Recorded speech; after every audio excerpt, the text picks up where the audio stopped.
Trump's bogus brag on low prices crumbles under real-world pain by Santiago D.C. Maria, November 06. 2025. Listen up. Folks, that orange-faced con artist is at it again, spewing lies about how prices are supposedly plummeting under his watch. Yeah, right.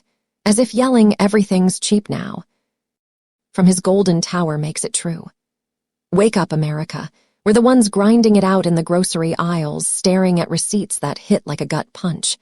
Eggs, sky high, gas still robbing us blind, rent.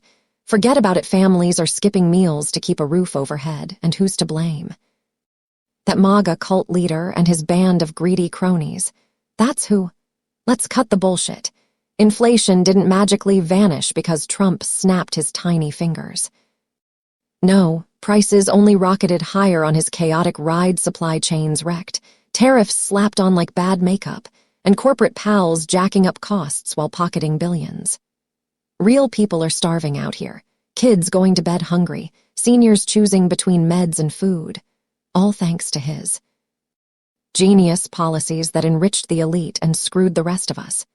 He's not a savior, he's a fraud, a thief in a suit stealing hope from the working class. And don't get me started on the evil lurking behind that smirk. These MAGA zealots peddle division, hate, and outright lies to stay in power. They worship a man who dodges taxes, cheats on everything from wives to elections, and now dares to gaslight us about the economy. Believing his crap. That's on you if you're still drinking the Kool-Aid. But mark my words, trash like him and his satanic enablers won't slide into heaven. Lucifer's got a special spot reserved hot, eternal, and well-deserved. This isn't politics, it's survival. We're done with the delusions. Anti-MAGA voices like mine are rising because we've seen the damage. Communities torn apart, dreams crushed under ballooning bills. Trump's low-price fantasy. Pure fiction for his rally echoes.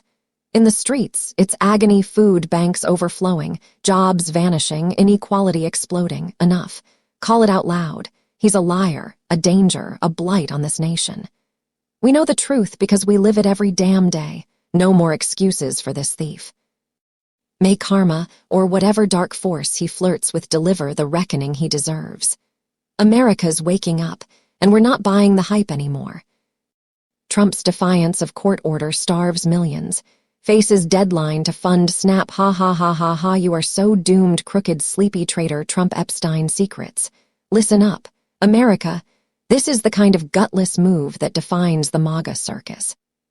Donald Trump, that self-proclaimed stable genius, got caught red-handed ignoring a federal judge's ruling to keep food on the table for 42 million Americans. Yeah, you heard that right. The guy who brags about making everything great again tried to let the Supplemental Nutrition Assistance Program, SNAP, food stamps for the folks struggling to eat, run dry during a government shutdown. But the courts aren't having it. A Rhode Island judge just slapped him with a deadline to fully fund SNAP by tomorrow, November 7. And it's about damn time someone held this con artist accountable. Let's break it down. The government's been shuttered for over a month, thanks to Trump and his Republican cronies playing chicken with Congress. While they're busy grandstanding, SNAP, the nation's biggest anti-hunger program, was set to hit a wall on November 1. We're talking about 1 in 8 Americans, kids, seniors, veterans, working families, who rely on those debit cards to buy groceries. Without funding, those cards don't get reloaded. That means empty stomachs, kids crying, and food pantries buckling under the weight of desperation. And what did Trump's crew do? They shrugged, claimed they didn't have the cash, and tried to let the program lapse for the first time in its 60-year history. Disgusting.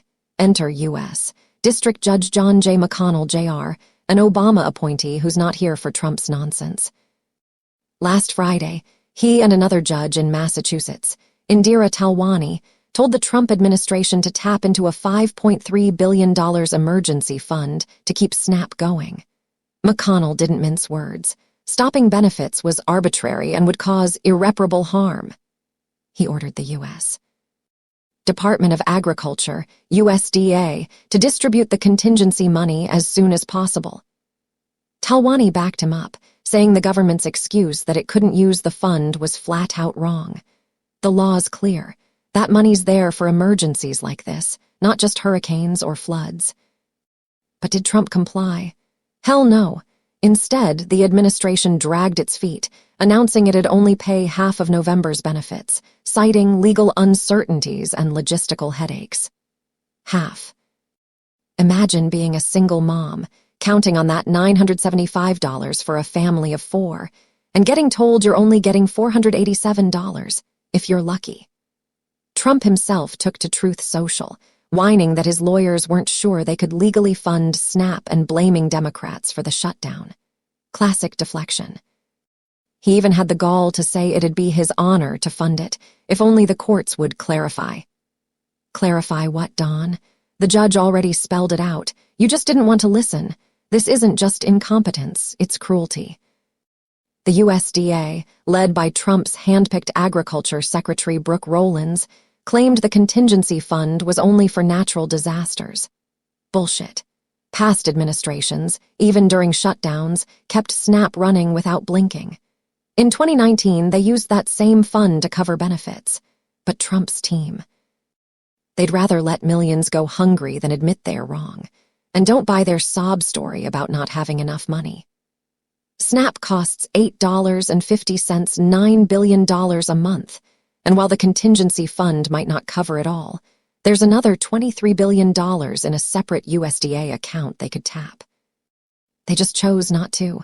The fallout's already hitting hard. By November 5, nearly 13.7 million people were supposed to have their SNAP cards reloaded, but many got nothing.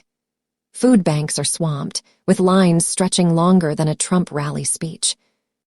Families are rationing canned goods, skipping meals, and praying their kids don't notice.